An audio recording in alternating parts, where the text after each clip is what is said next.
posle amsterdamske džungle, pretpostavljam da je ovakav jedan povratak prirodi. Pa znaš kako, mi smo, Gabrielov studio je 30 km od Bristola, u prirodi. Znači, brežuljci, crkva neka u daljini, zamak na nekom brdašcitu tamo i takva tišina kakvu čovjek ne može nigde da čuje. U Tolkienovim knjigama, je li tako? Bukvalno je kao Shire, znaš, kao taj neki njihov okrug. U stvari to jeste, mislim, taj deo se zove Wiltshire, gde se on nalazi, doduše i taj producent naš malo liči na nekog hobita, znaš, pa smo se nešto malo šalili tim povodom, ali znaš, bili smo u tim apartmanima odmah pored studija i sad budiš ujutro kao ptice cvrkući u sve, kao idemo lagano u studio, doručak, šade, kao tu, ne znam, znaš, onako sve nekako... Kao u snu. Sve je bukvalno bilo kao u snu. I sada, znači, imamo, vikend smo uzeli praktično malo da se kao odmorimo. Od ponedjeljka utorka bi opet trebao da idem za Britaniju, da vidimo sve šta smo to nasnimali sa tim orkestrom, da vidimo kako se to sve zajedno uklapa. Radili smo s jednim divnim momkom iz Londona, dečko se zove Jules Buckley. On je pisao aranžmane za orkestar, za ove sada, za tu ipak malo moderniju, ozbiljniju produkciju. Inače, veliki prijatelj ljudi kao što su Massive Attack, radio je za Arctic Monkeys i uopšte cijela ta britanska scena, engleska scena, pre svega, on je prosto tu i taj je. Tako je, da. I on je dečko koji je tu negde moje godište. Super smo se družili, mislim, dečko je potpuno normalan, opušten, ima onako, on je tipičan britanski, sarkastični humor, ali fantastičan, mislim, onako baš sa pravom merom. I on je uradio te neke aranžmane, u ponedjeljak je doputovo u Amsterdam samo kad smo nasnimavali te stvari sa orkestrom.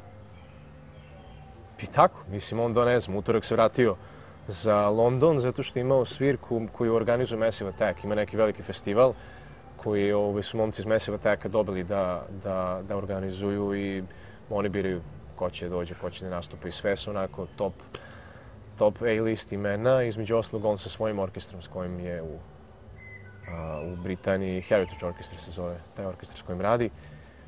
I tako, znaš, sad smo nekako... Na Paliću, eto sad. Sad smo na Paliću od cijele te priče, sutra u Novome Sadu, od preko sutra ponovo idemo za Bath, za to mesto gdje je Gabrielov studio. Radimo sa Richardom. Ima sad tu raznih nekih opcija šta će se dalje snimati, gdje će se dalje snimati. Nasnimali smo orkestar, to je onako bilo najbitnije, jer su ljudi bukirani do, ne znam, 2010. Mislim, do celu 2009. su u ovoj bizi, znači praktično već 2010. su skoro popunili do, ne znam, juna meseca i nema praznih termina, mislim, kao to je to. Da, inače je teško uleteti u takvu kombinaciju, a ovako sigurno još teže. Pa, pazi, ja sam čovjek koji je odavde do pre godinu dana sam bio student u Amsterdamu. Doduše, Balkanopolis postoji od 1997. godine. Ja sam krenuo sa ovom pričom, pokrenuli čitav taj neki zvuk i čitavu tu priču koja je kasnije otišla u neku vrstu pomodarstva koja se mene ne sviđa. Mislim, malo je to sad sve nešto etno, znaš, sve daje malo, kao malo ovoga, malo onoga, neki tradicionalni instrumenti, kao nešto pravimo, znaš. Ali opet nisam odustao od tog zvuka i nakon završene te cele škole i svega, dosta smo nastupali tamo po nekim raznim festivalima, malo smo tu muziku onako imali u džez nekom smeru jedno vreme dok sam se tražio na ovim instrumentima, na saksofonu, na klarinetu. Ali sad smo se ponovo vratili baš tom pravom zvuku s kojim smo krenuli i sa Richardom odabrali 55 minuta prilike programa koji već lagano poprima te neke oblike.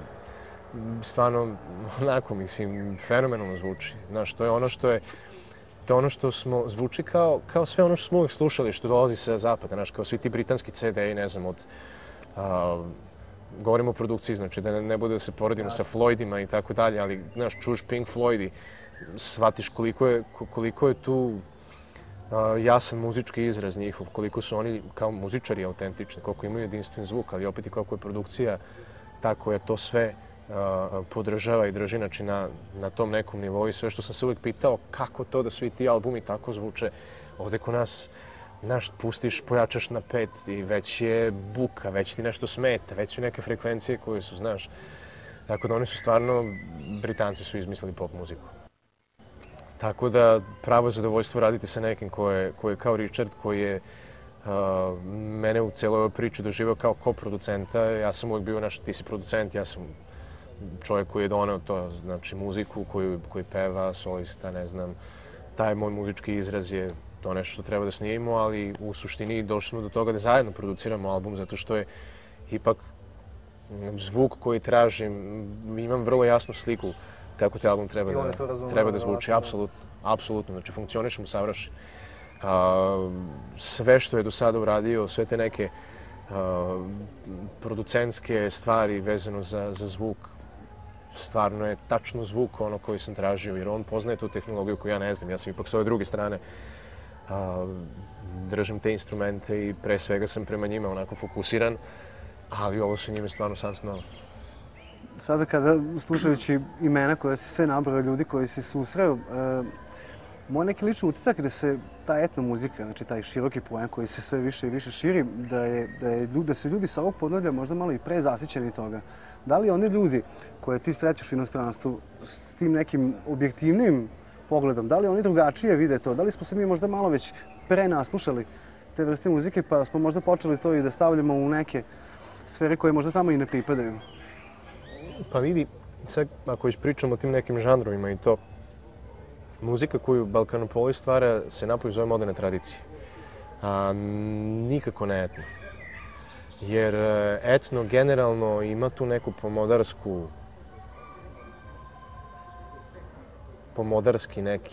neku pomodarsku formu. Znaš, ovdje je dovoljno da neko čuje neku tradicionalnu pesmu i da kaže ovo bi bilo super, sad ćemo stavimo neki groove ispod, sad ćemo stavimo malo neku elektroniku, nešto i sad, kako ti kažem, to su... Zamena teze. Da, to nije dovoljno. Znaš, samo po sebi nije dovoljno i sad posle određenog vremena vidiš da maltene sve te neke pomodarske stvari počinu da zvuče isto. Znaš, malo elektronike, malo znaš, nekog ritma, malo ovoga onoga, malo tamburicu uz neki groove, staviš par ženskih vokala i kako ženski vokali uđu, odjednom je to super. Ali sve ovo ostalo okolo uopšte nije to ruho koje bi trebalo da bude. Niti podržava muziku, niti podržava emociju.